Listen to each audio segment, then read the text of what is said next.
possibly hurt? I didn't mean to question it. When did you last have a period? I haven't had one in 4 or 5 months. And does it hurt when you have intercourse? Yes, it does. Where was I? You asked me whether or not it hurt when I had intercourse, and I said that it did.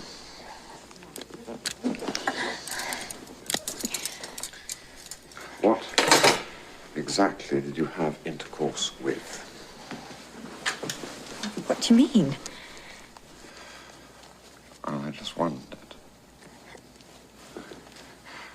I was once asked to treat a woman who had had intercourse with a Labrador retriever. And I thought maybe... Welcome to Blood and Black Rum Podcast's Halloween 2022 special. This year we're Craven Some Cronenberg. We're bringing you Wes Craven and David Cronenberg movies all Halloween season from September to October 31st. Experience the visceral thrills with movies like A Nightmare on Elm Street, Rabid, Last House on the Left, and more. Hey guys, welcome back to the Blood and Black Rum Podcast. I'm Ryan from ClosePlaytation.com, and I'm joined with my co-host Martin. How's it going? We're doing well, although I am a little bit sad. We are coming to the end of our Halloween festivities. It's very nearly here. It always makes me sad when we get to Halloween, actually, to be honest with you. It's my favorite time of the year, and yet once we get to the actual day, it's like, oh, it's over. That's it. So, like, the day itself is kind of like a letdown for me. It's like, I want to continue celebrating up to that point. The day and itself. Now, I was going to say, and now, once it comes in past, you're going to go straight into, for the next 2 months, Christmas time! Yeah. We normally do like a Thanksgiving episode, though, so we'll get that in there before we jump into the Christmas spirit. Why would we ever do another Thanksgiving film after we've already hit the pinnacle with it's so good I can't even remember it. Thanksgiving? No. Oh, not that one, sorry.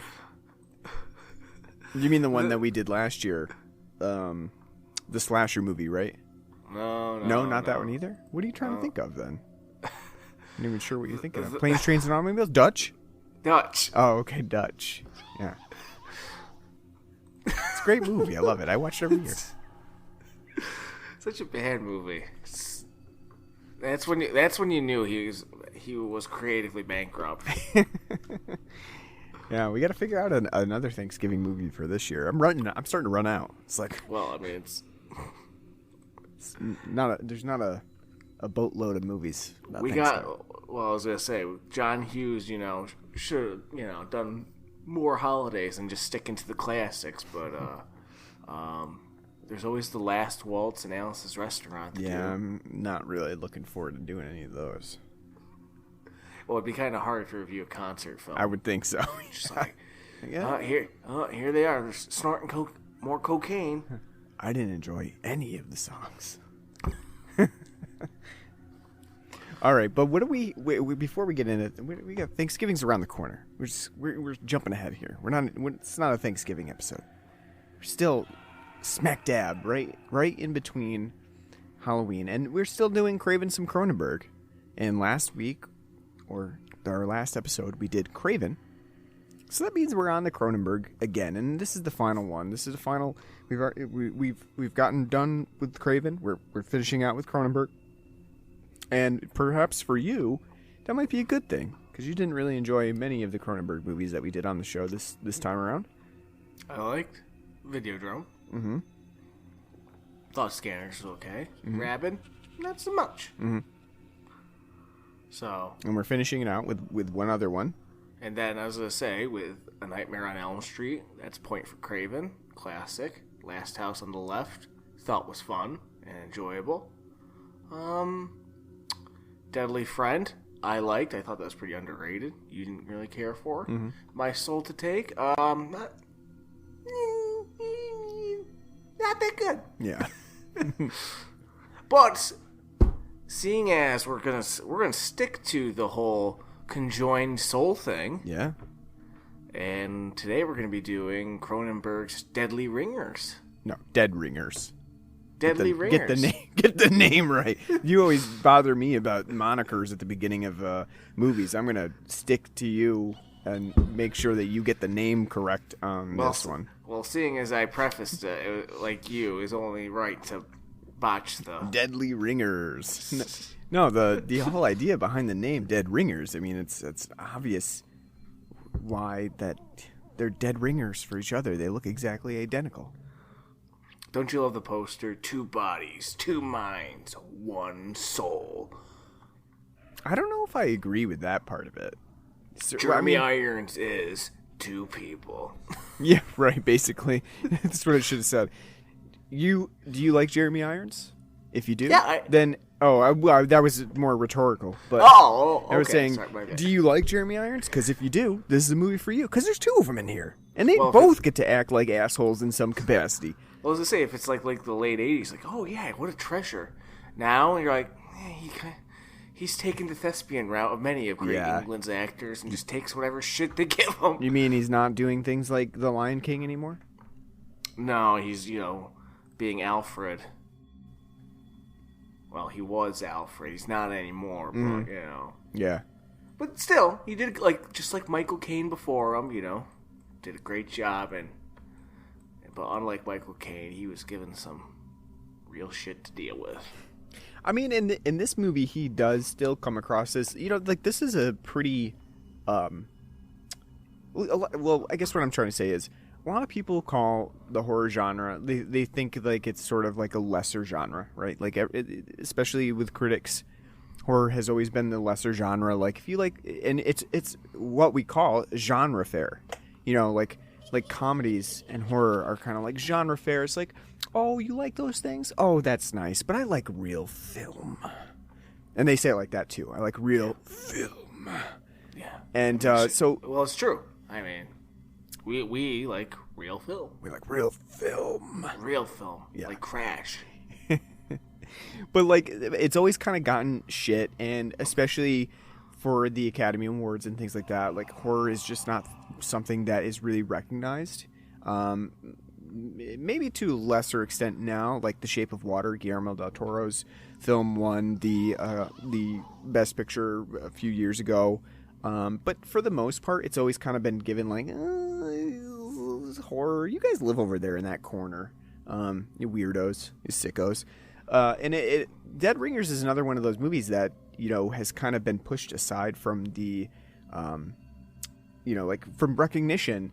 And yet, it is a pretty dramatic film, one that you all things considered, if it hadn't been directed by Cronenberg, and then also had maybe some of the weirder body horror elements that it does incorporate into this movie, you could kind of see this being sort of like an Oscar bait. It's like, it's kind of got some interesting ideas to it, some themes, drug abuse, stuff like that I think kind of opens it up a little bit towards more critic recognition.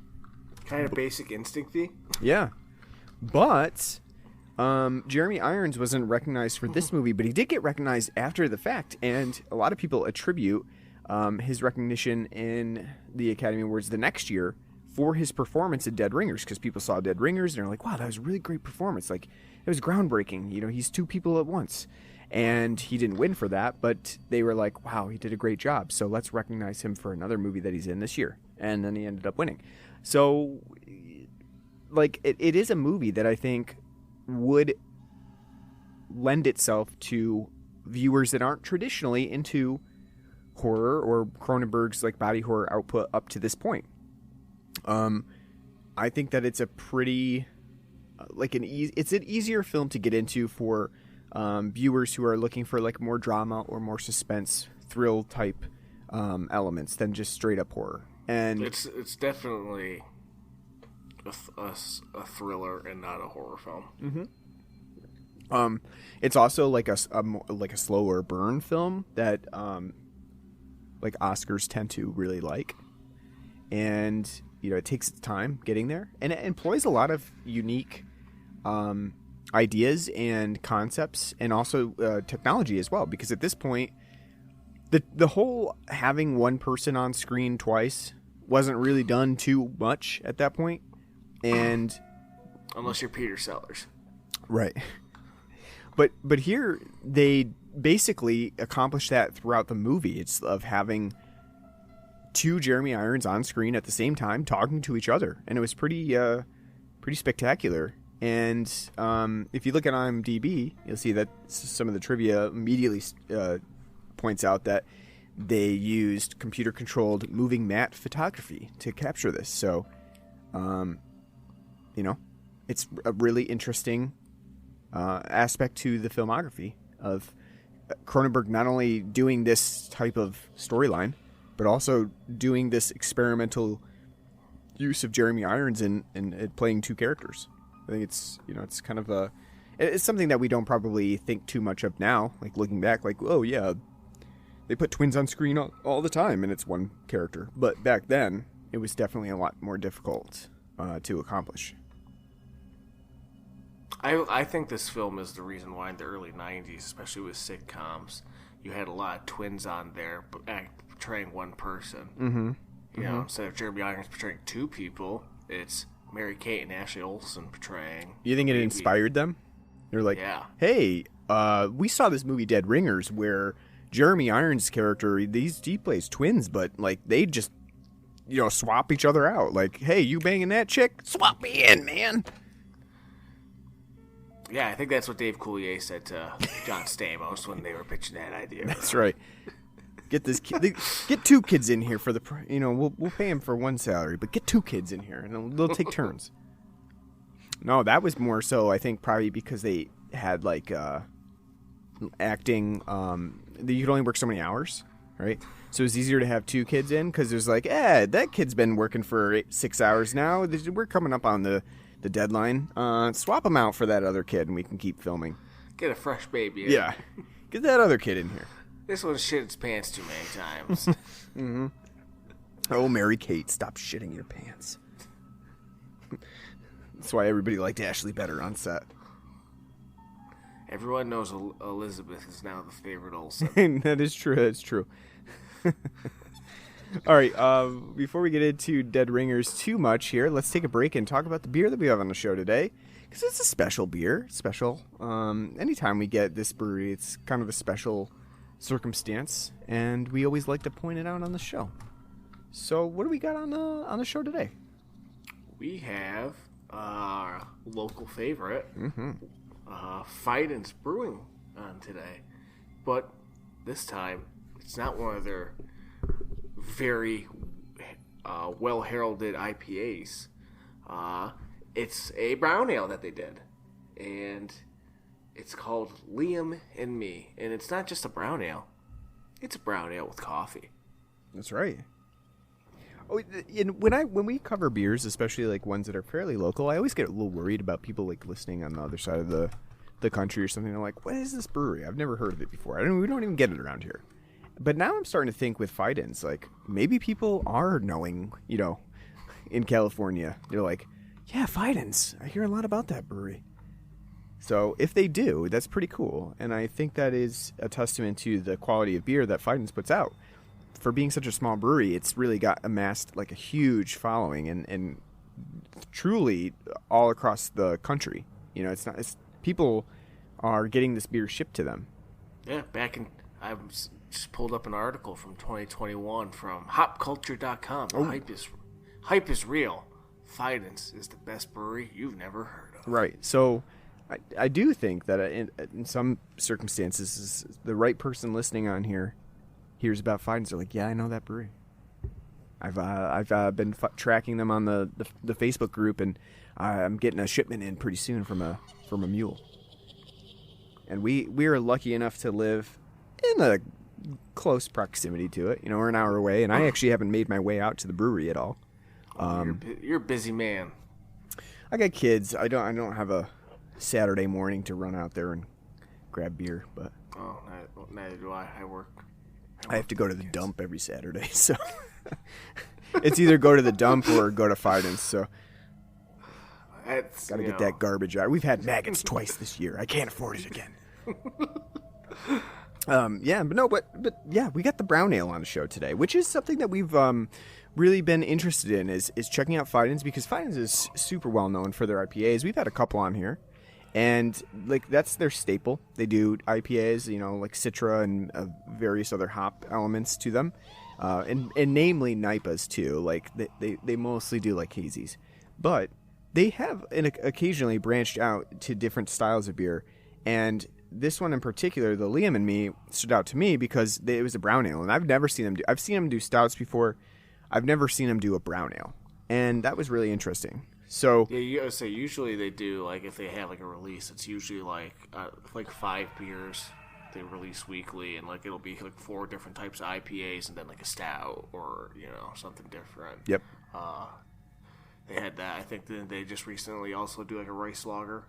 I think they did. Yeah, I think they did. Yeah. Maybe I'm thinking Treehouse. I mean, they definitely do branch out in some capacity. Like they'll normally have like one beer that's just significantly different from their IPAs, and I think that's really where Fidens is interesting, because I do want to see, like, I know that they do IPAs really well, but I want to see if they do other styles pretty well too.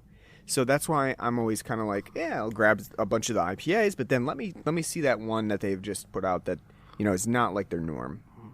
Plus, especially with like this one, brown ales.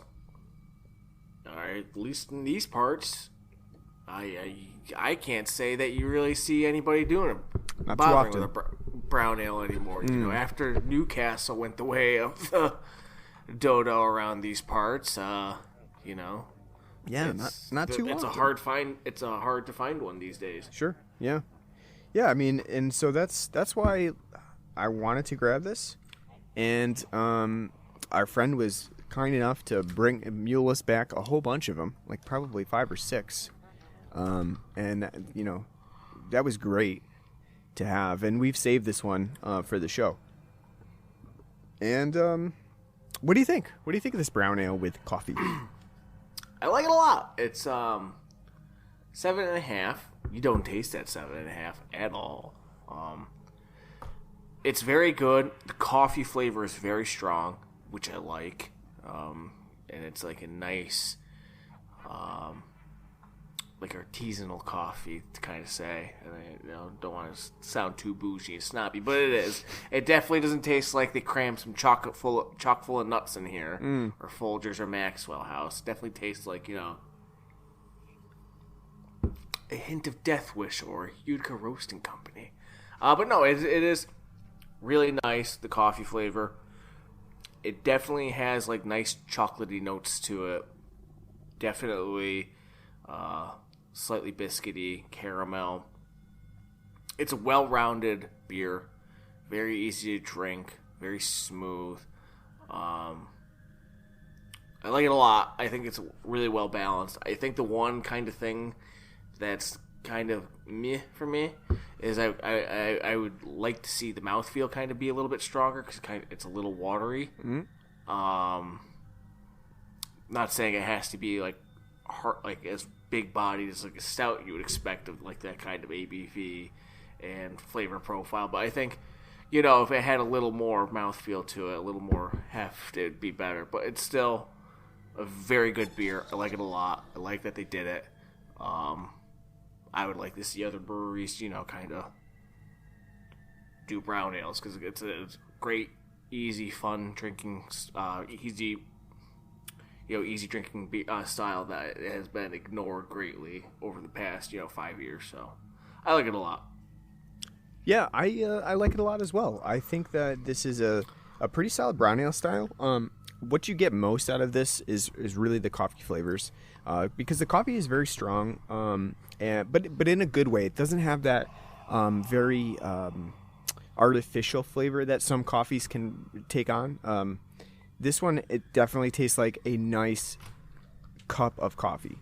And I think that the only thing about the brown ale that I think might be off-putting to some people, especially if they're not huge coffee fans, is that this does have a really strong coffee flavor. So if you don't really like that, I don't know if this would be the beer for you. And it also does tend to overpower some of the other flavors that you might get from a brown ale, which would be nuttiness, sometimes like caramelness from the malts. I don't get that a whole lot, actually. I get mostly coffee. So I think that maybe, just the balance a little bit on this, depending on what you prefer, might be a little off. However, I do have to agree with Martin, too. I do think that for the brown ale style, this may be just a tad bit too watery, just a touch. Because we don't need anything as thick as like, a very thick, hearty stout. But I do think that this probably is just a little bit on the thin side. So that would be my only other complaint. But other than that, I really enjoy it, and I think it's a pretty good style that they've done. And it's kind of like a cross between the like their regular brown ales style and like a stout or a porter. So good job, Fidens. And Martin, you've had their newest stout, and that was really quite good, right? The sub check with s'mores, yes, that was phenomenal. To borrow words from our mule, Moody, who anytime he sees a stout that's like 12%, he's on it. He's on it. When he went to Treehouse in the middle of that heat wave we had, it was like 90 degrees out. He's sitting at sitting at a picnic table. What's he drinking? Motor oil. No, it was really good. That was really good. Heavy, really well balanced. The s'mores paired was great. It was amazing. It was a really good stout. Not one that I'd be like, after cracking one, be like, hey, let's have another. Because I think it was like anywhere between 9 and 12%. So it was really heavy. But it was really good because it was really well balanced. So great. All right, let's talk about... I was speaking of coffee, I'm looking at Utica Roasting Company's coffee right now, and they have an apple pie flavor out right now. Oh, very nice. For the fall season. Excellent. Well, it's almost over with. I know. I mean, technically, fall goes through way into Thanksgiving.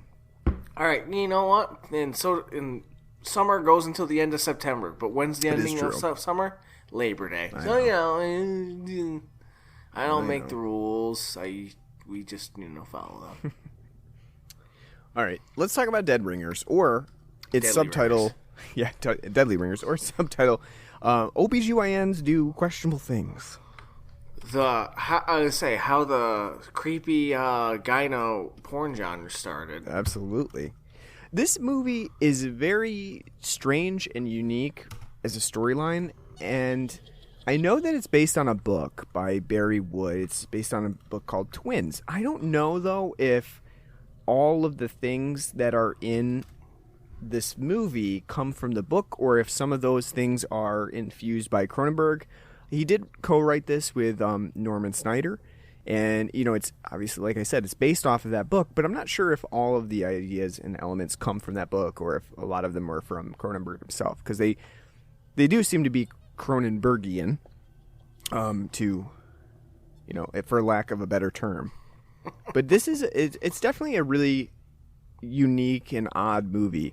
The film kind of starts you out by exploring Jeremy Irons' character as kids, Beverly and Ellie, and you'll notice that they both have female-esque names, which is an interesting characteristic that comes up later on in the movie. But it kind of explores them as kids who are experimenting, within their studies, and they eventually come up with a unique and basically game-changing instrument for OBGYNs to do surgery. It's sort of like a speculum, but it's like a different type of it's like a speculum that you use in surgery, basically. So it looks like, in how they kind of describe it, is like it's meant to move basically move your organs around so you can get in there better. Let's move this out of the way a little bit, And they kind of like shove it up into the vagina cavity and move stuff around so they can do surgery. And it's like their big accomplishment, and they, you know, in school, and that basically gets them their doctorate, and they go into fertility doctors. They become fertility doctors, basically. So they're not technically like just standard OBGYNs. They're not just going to see you and be like, yeah, here's your pap. We'll see you next year. These guys are like the top of the line, creme de la creme of like, you're having trouble conceiving? Well, go to these guys because they're going to fix you right up. And the idea of... I was going to say, it's weird, too, because we see him go from Toronto to Cambridge. Yeah. Which, MIT. I think I saw Patch Adams in the background there. Yeah. You know, trying out his laugh therapy. I'm like... Yeah. Like, these kids are great! Also, I do enjoy, too, seeing Jeremy Irons try to be young kids, like young 20-somethings in this school. And he's not really pulling that off too well. Well, I like, too, did you see the one, like, medical student in, like, 1967 where it says, or 69 or whatever, and they got, like, that thick mustache? It's like, hold on. You got a couple more years before that really becomes in trend, all right? Like, they would laugh you out of medical school. Like, you're our best student, but with that mustache, you'll never have a practice. Get out of here. No, I didn't notice that guy. you got the guy off to the corner with a nice thick womb broom. Like, it's... Like, you know, rocking that 80s. What do you think why do you think he's going into the OBGYN practice? He's got a womb broom. He's ready to use it. He can smell the shit winds blowing into what, you know, society's going to find acceptable. Yeah. So he's like, listen, by 1974, I'm going to be a hero. But like I like the whole setup. Like, we go through this whole process of like these twins, I think the idea behind showing this to us too is to show how interchangeable Beverly and Ellie can be to the audience as well, because for a long portion of the movie, at least for myself, I found myself not knowing truly which Jeremy Irons character is which when we were going through like the first part, meeting them and kind of like seeing them in their practice. And I think that's intentional because they routinely trade off with each other. You know, it's like, oh, Beverly doesn't want to go do this, you know, talk. Oh, well, Ellie's going to go instead and do it because he's better at it. And so they kind of trade off. And I found that really interesting from Cronenberg's perspective, that at the beginning of the movie, we are kind of like given an interchangeable character with these twins, and you don't really know which is which. And then as the film progresses, you start to really figure out which one is which, because it becomes pretty obvious as one character changes, which one is which. And that kind of like progresses into that element of becoming individualized, and then later on becoming like a single entity again. And that's the idea that is going on in this movie of individualization, and then the sort of like the conjunction of their intertwined psyches like coming together.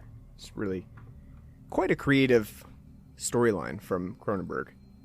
And the one thing that I think was really interesting about the beginning of the movie, starting out, is that you see that these fertility doctors are, you know, pretty good at their job, and they really are, I don't know, like the best of the best when it comes to their fertility practice. And then over time, you start to see them kind of lose that ability, lose the, you know, the I don't know, the panache that they have for this practice. And it kind of gets to be quite squeamish, especially if you're a woman, I would think. You know, I'm not a woman, so I'm not coming from the perspective of ever having gone to a GYN before. But the whole idea of GYNs is very personal and very uncomfortable a lot of the time. You have a person looking into your privatest parts, literally sometimes inside you, and it is a very personal experience. And I think that Cronenberg really makes that quite apparent throughout this movie, of the perspective of a woman who is experiencing this practice. So I found that to be another really interesting and unique idea that is kind of carried throughout the movie. Makes having to turn your head and cough and when you hit 40 getting a finger up your asshole seem not that bad. Men have it so difficult. I just want to point that out again. We have to have a finger in our butt once or twice every few years.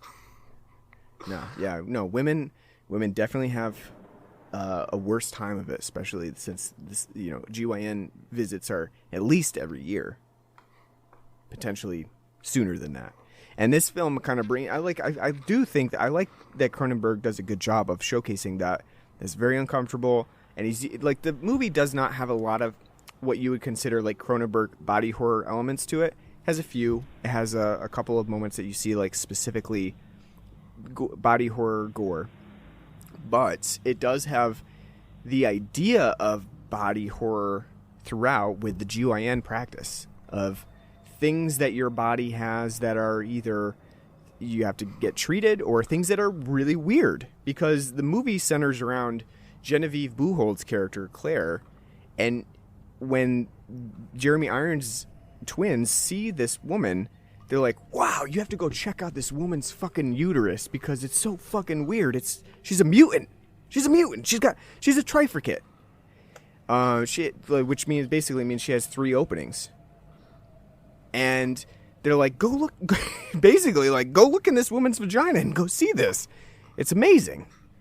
And so like the beginning of the movie is really all about Claire being like this really weird mutant woman who has 3 openings, and she's kind of down for that too. She's kind of like, that's interesting. And she kind of has the weird Cronenbergian fetish thing going on where she likes to be kind of slightly abused and likes to take drugs while she's having sex, and the whole 9 yards for fetishes. Listen, it wouldn't be a Cronenberg film without that, just like it wouldn't be a Wes Craven film without a drunk getting pushed downstairs. That's right. What did you think about the whole, the idea at the beginning, like where we meet Claire and they're just kind of like enraptured by like, yeah, this woman's a mutant. Well, I mean, it is an interesting idea. I think for a lot of people, the whole gynecological aspect of the film is going to be make or break, And by make, I don't mean like you're going to be enraptured by it, but you're going to either be like, okay, I can kind of roll with the idea, or if you're kind of horrified by it, which it is kind of an odd concept, but it is, Cronenbergian, because if anything, like every film that we've done so far has in some way dealt with fucking twat. So, I mean, it's an interesting concept. I think too.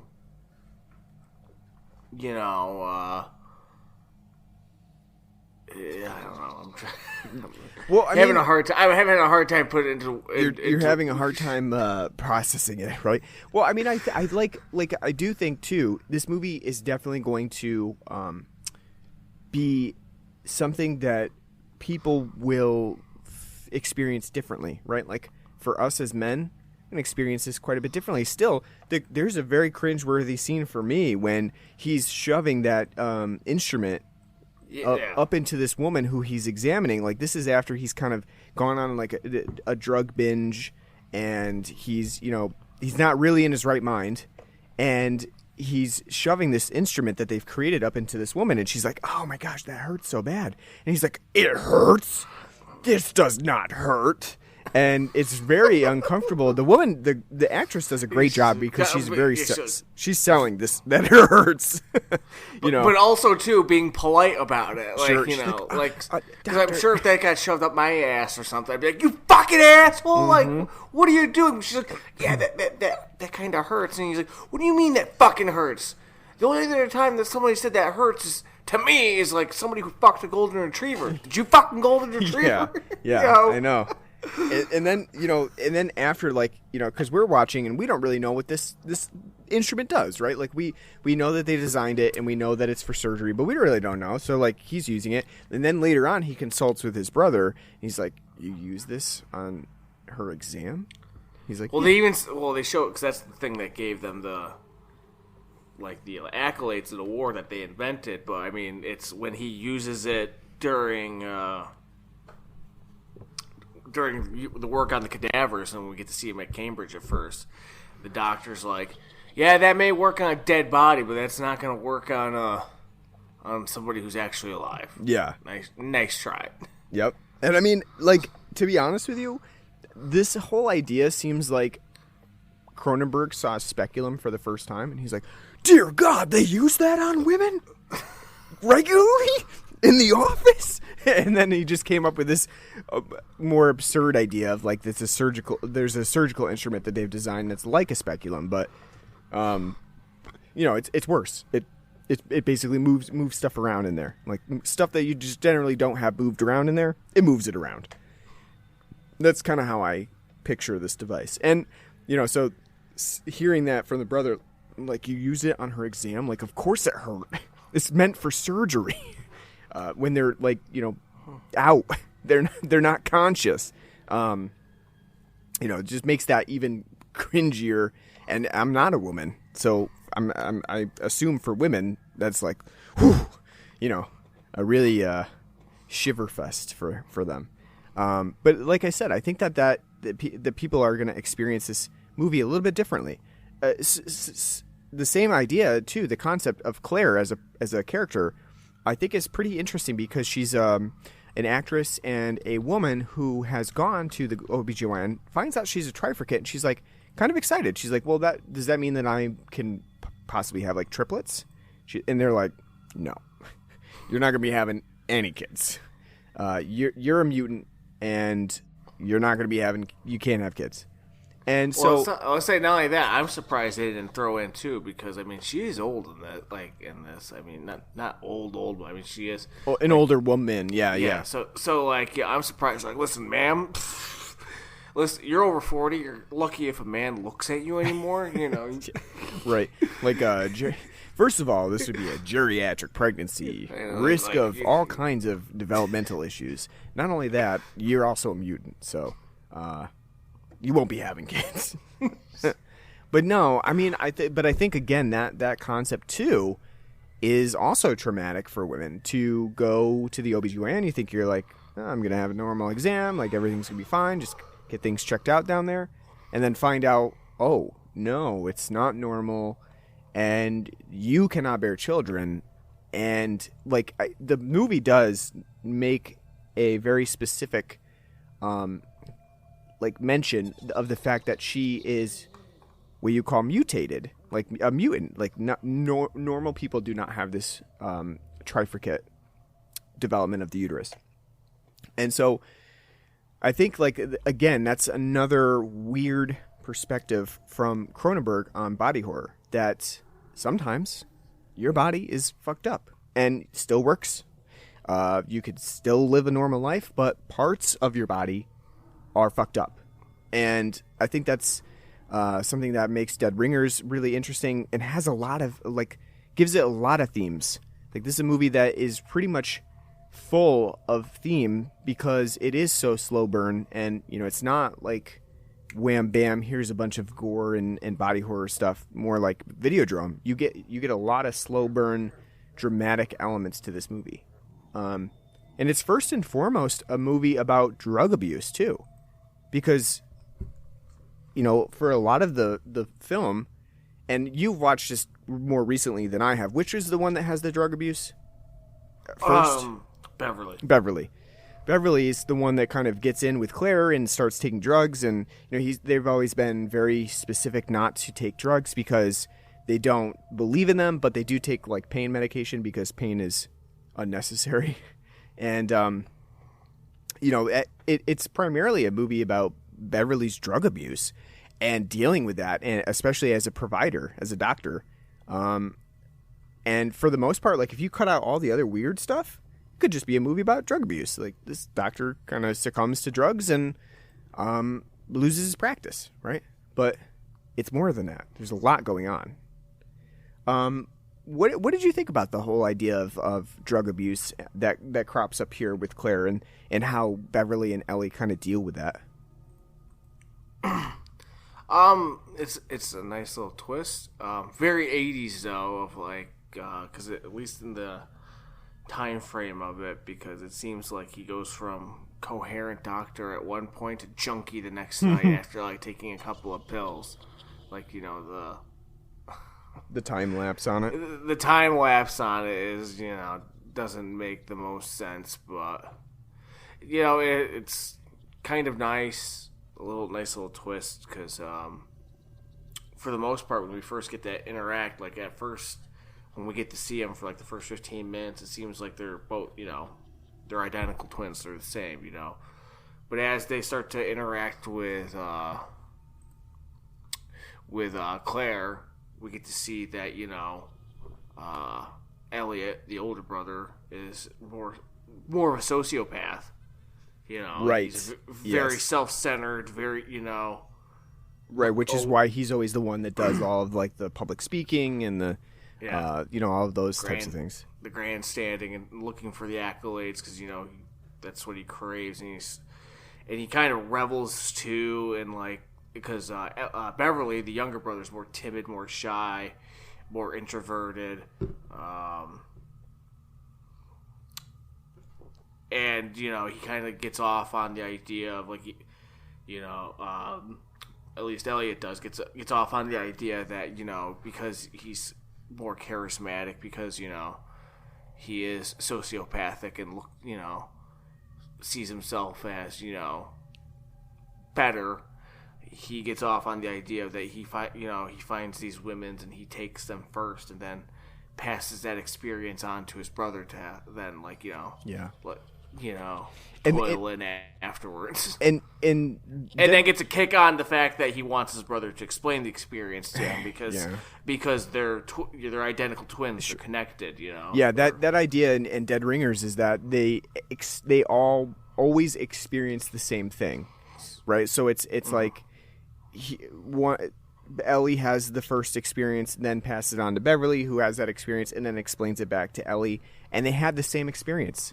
And it's almost like they have to be a singular entity, even though they're both individuals. They have to experience it together. And I think that's a really complicated idea in this movie. And it becomes like that. It's that individualization that happens to Beverly specifically, where he meets Claire, has a different experience from Ellie that kind of messes with Ellie. Like he's not exactly okay with the fact that Beverly is kind of having this new and different experience outside of his realm and won't share it with him. And eventually, once Beverly gets hooked on drugs, the fix is to get Ellie hooked on drugs, because it's the knowledge of that experience to get him out of, hopefully to get him out of the drug addiction. Which as a doctor, he's a fucking idiot. True. No one said he was psychologically very good at this, at being a doctor.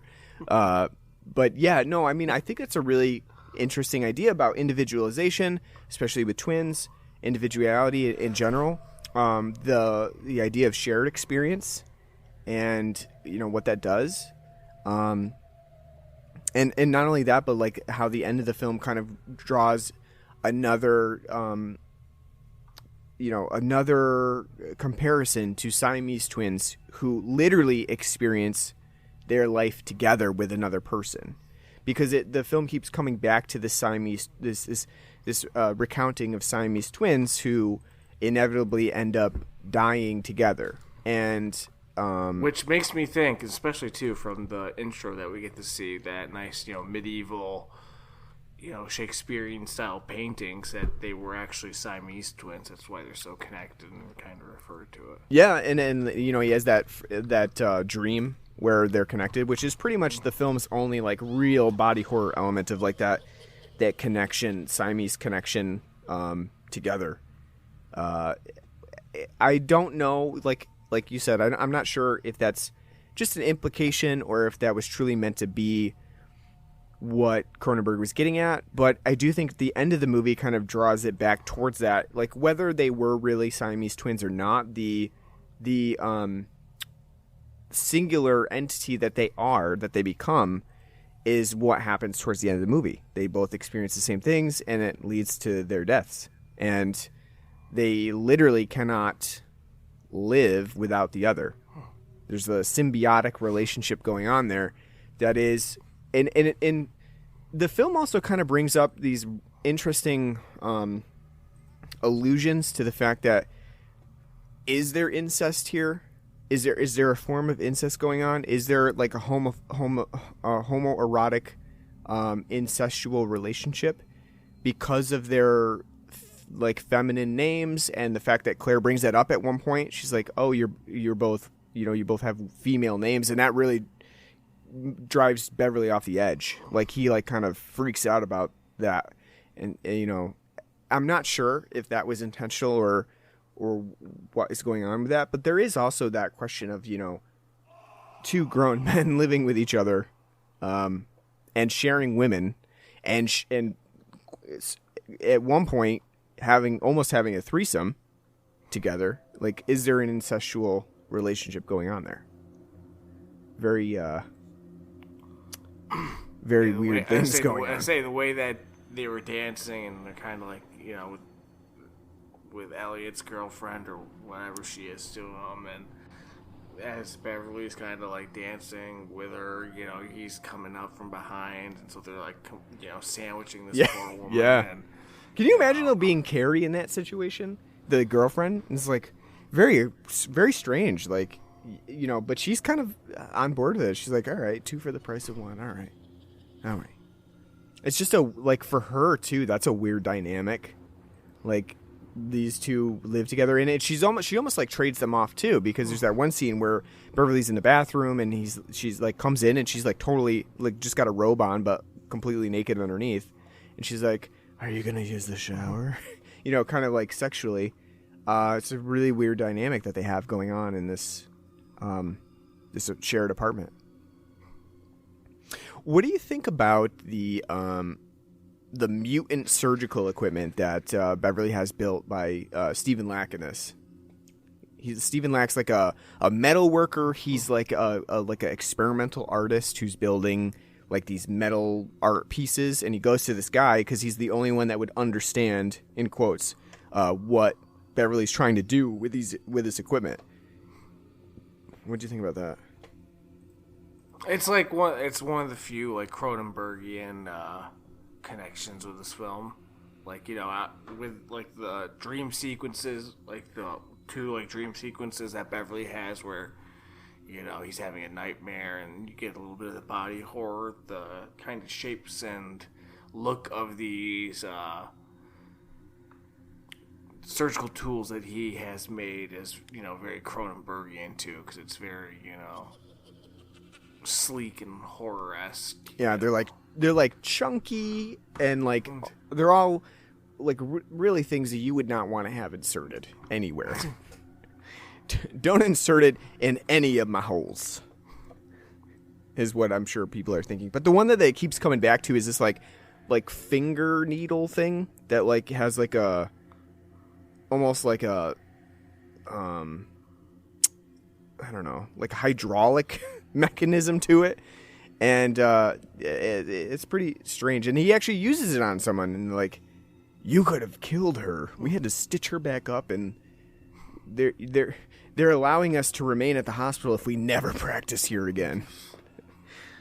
Yeah, it's a really like I like the idea of this guy who's kind of gone off the deep end, because he now sees mutation in every woman, and that's partially because he thinks Claire has cheated on him. She's corrupted him. Yep.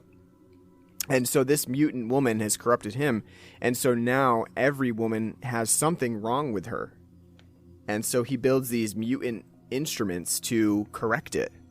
But again too, it's the idea of correcting something that's kind of mutated in all of us.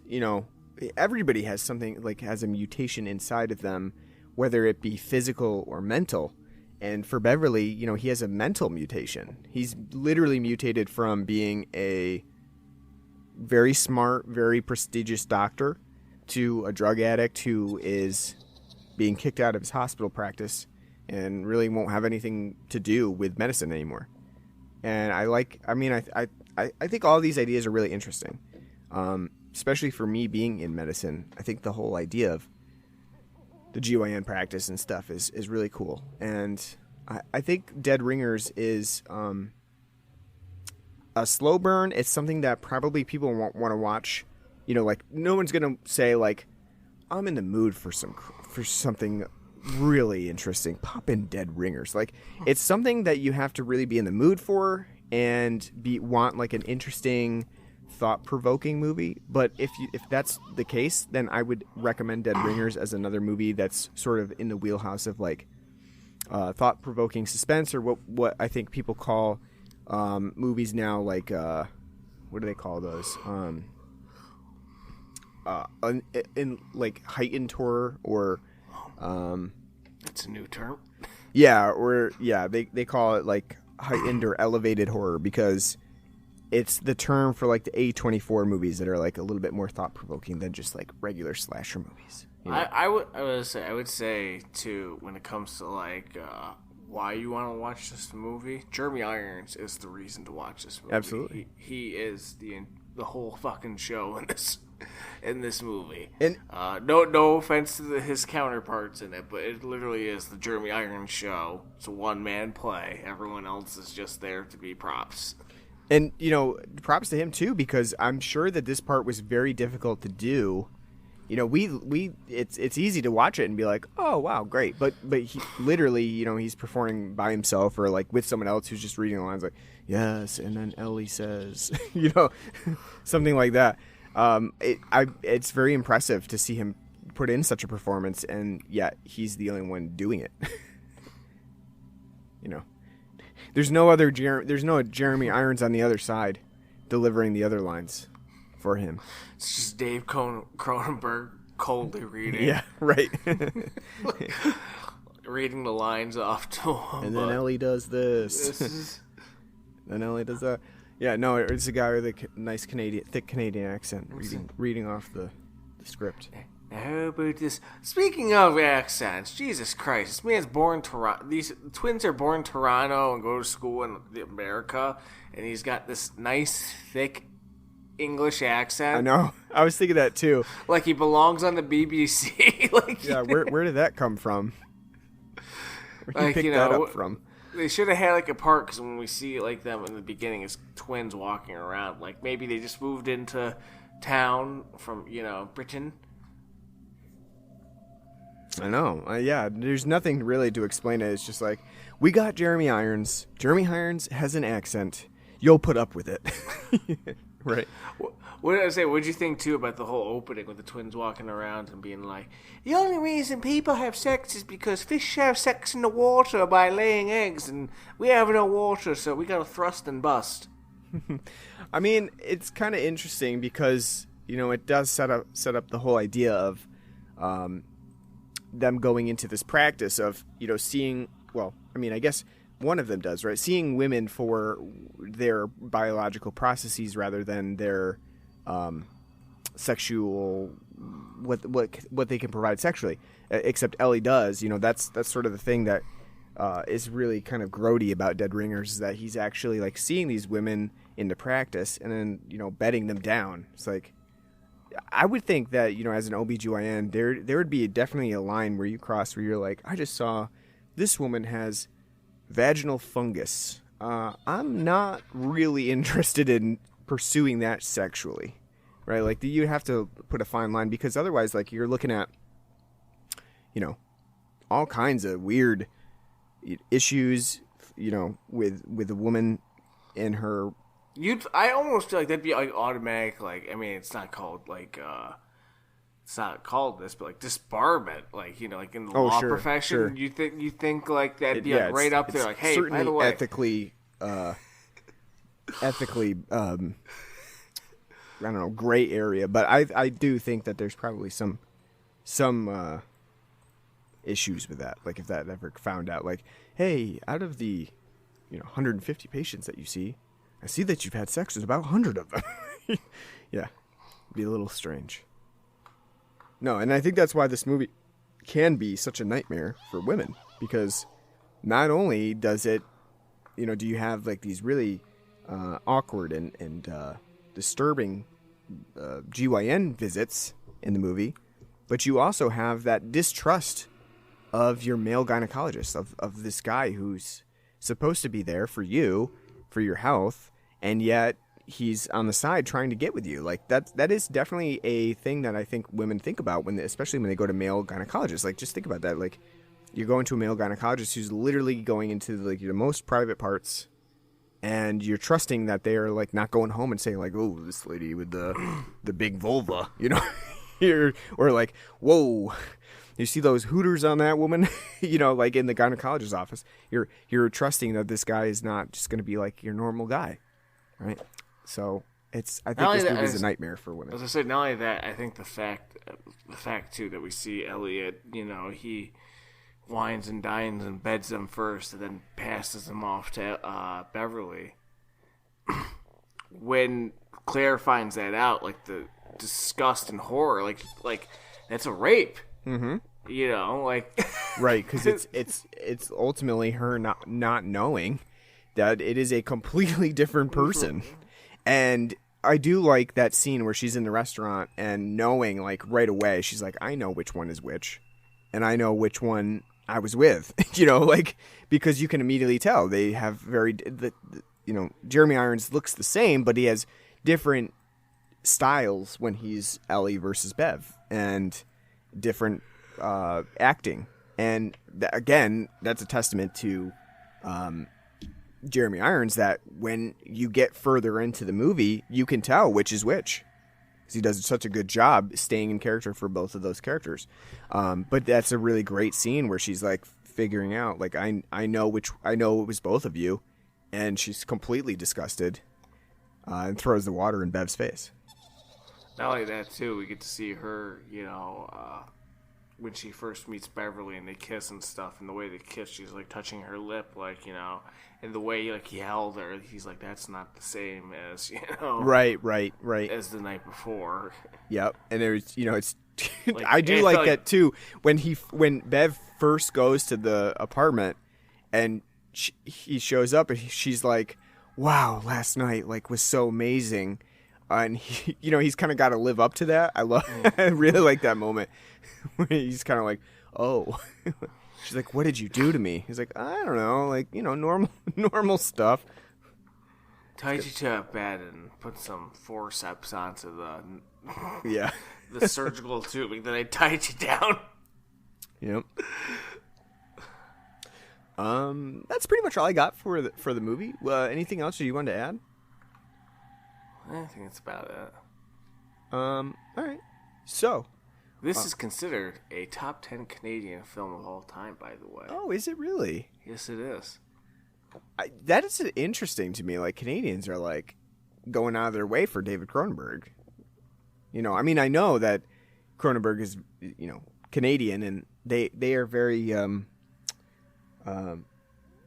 passionate about their Canadian filmmakers and Canadian musicians, and it's kind of weird for us to think about too, because primarily everything that we watch is American, except for like Are You Afraid of the Dark and some other stuff like that. But a lot of what we watch is American, or at least American produced.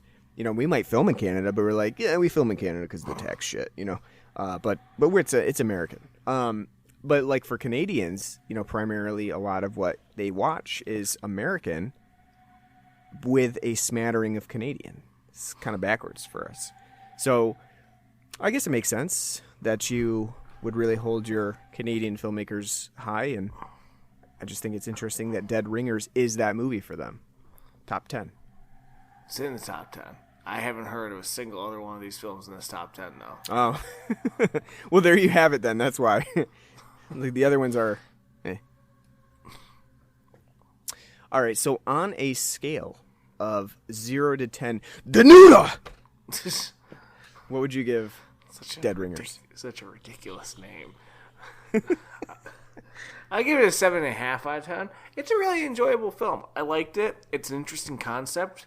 The gynecological aspect of it is, kind of unsettling, but it's a Cronenberg staple. I like the way he ties in his body horror, because in this one, like, even though it's like the most minimalistic of them all, it's well done, and the psychological aspects of it ring pretty true. Jeremy Irons is terrific in this. He's literally the whole reason to watch this movie, because he's fantastic throughout. It's an interesting idea, well shot. I think eventually, even though it is a slow burn, I think 2 hours is a little too long. There's definitely, like, in the end, like, the second act could have been trimmed down, because there's a lot of fucking falderall going on in it. And a lot of kind of repetition to some of the beats that they're hitting throughout that act of, like, the drug addiction and loneliness that Beverly's feeling. It kind of keeps going on repeat for a little bit and borders on tedium. Other than that, I do think it's a really good film. I would definitely say it wraps up our review part of Cronenberg quite nicely. And as you said earlier, I think, it's definitely, if you're going to watch this movie, you're going to have to be in the mood for it. It's not going to be one that you're going to want to ever pop down and, pop on all the time and put it on the background. But it is a film that is worthy of your time, has interesting ideas that are definitely different, and you're going to get a memorable experience out of it. So I'd say a 7.5. Yeah, I would agree with that. 7.5 for me as well. I think that this movie is really interesting. It has a lot of great themes to it. There's a lot going on, even though it's a very slow build. And it has a lot of varying themes to it that I think really makes it interesting, even though sometimes it is pretty minimal. Jeremy Irons does a great job here as Bev and Ellie. Cronenberg offers up a lot of things to think about in the script. And I think Genevieve Buchholz does a really good job, too, as Claire, to point her out, too.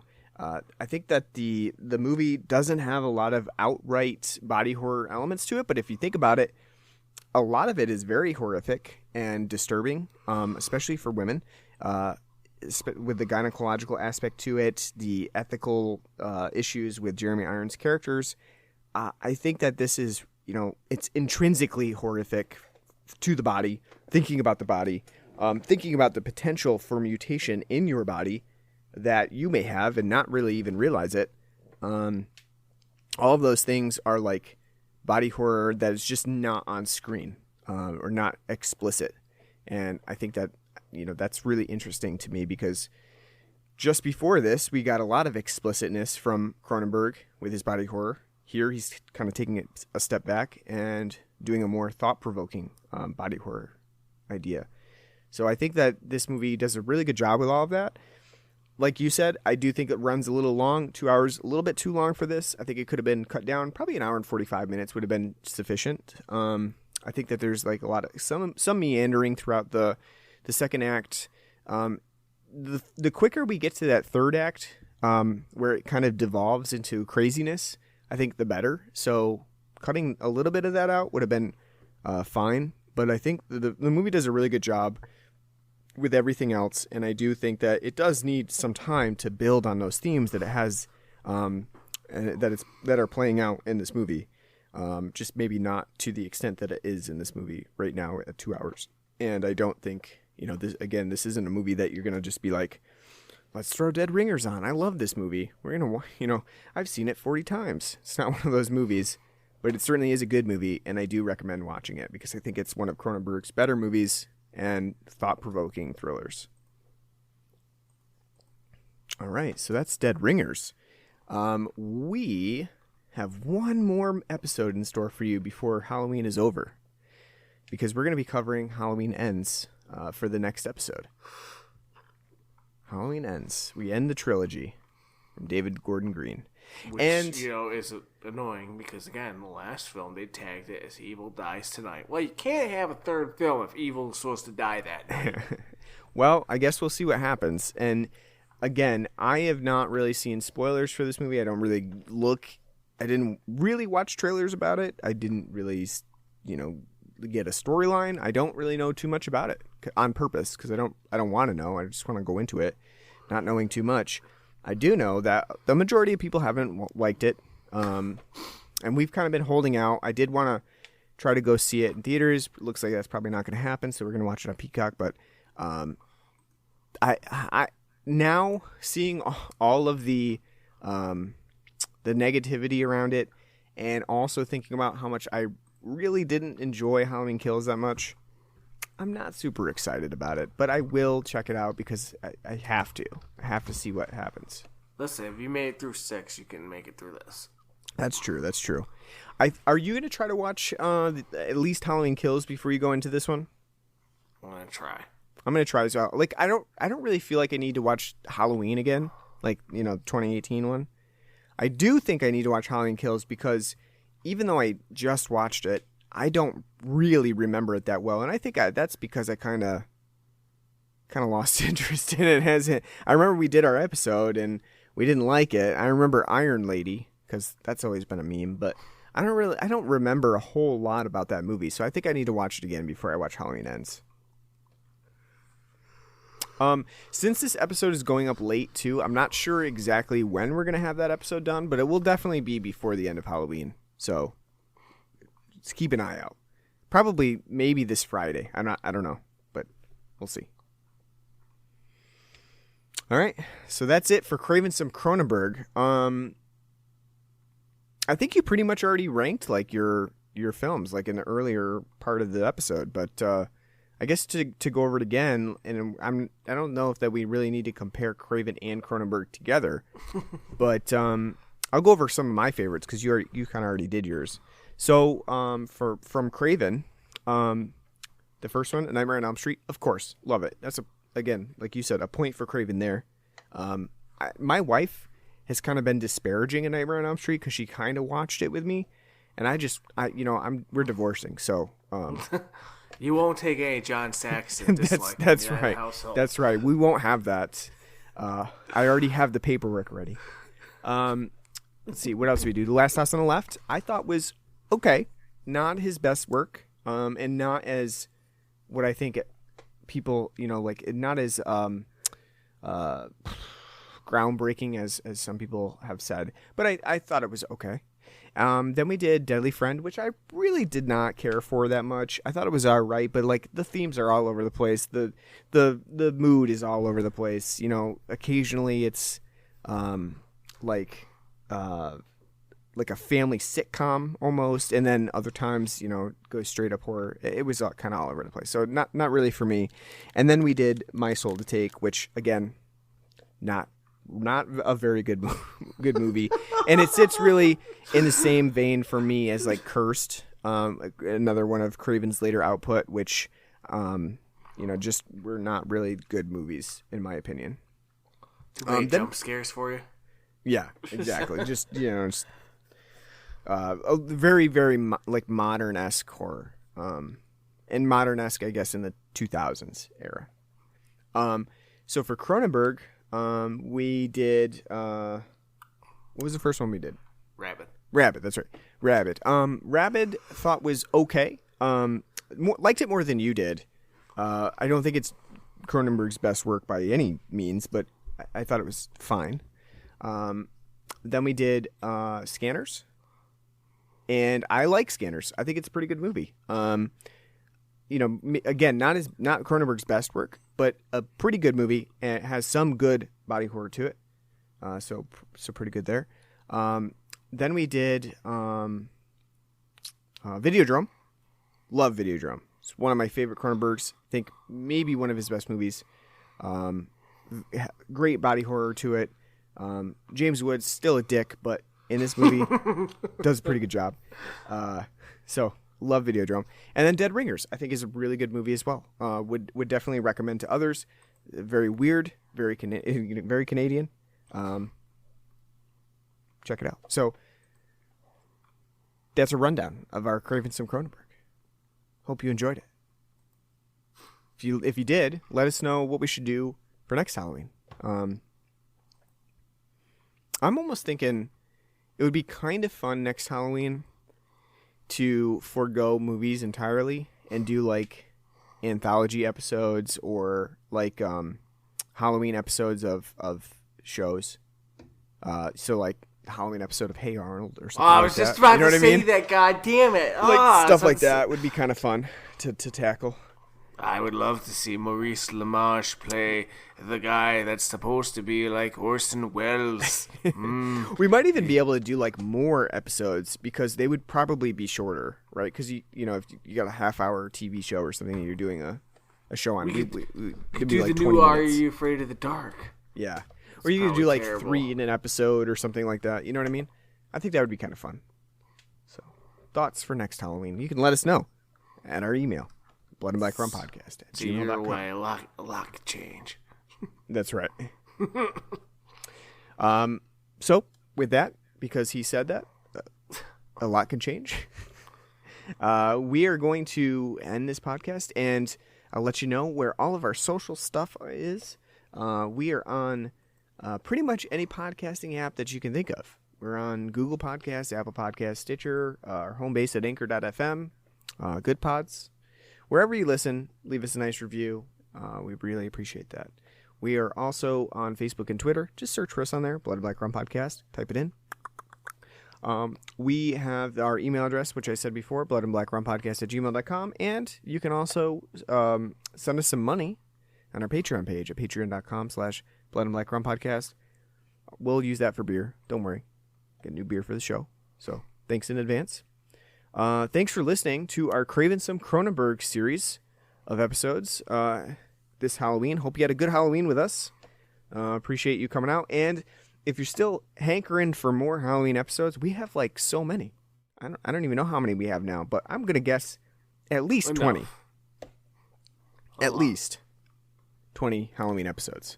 Listen to all our Saw episodes, especially the Costas Mandalore trilogy. There's actually, you know what? I'm way wrong. There's way more than 20 because there's like 8 Saws, like 10 Halloweens. You know, we did an Halloween. There's way more than 20. So that was a conservative estimate. We're going 40. There's at least 40 episodes out there. A quarter of our output. Yeah, pretty much. Dedicated to Halloween. Yeah. So going back and listen to those, and we hope to see you next year for our next Halloween festivities, and we hope to see you for our next episode where we finish out Halloween with Halloween Ends. So until then, take care.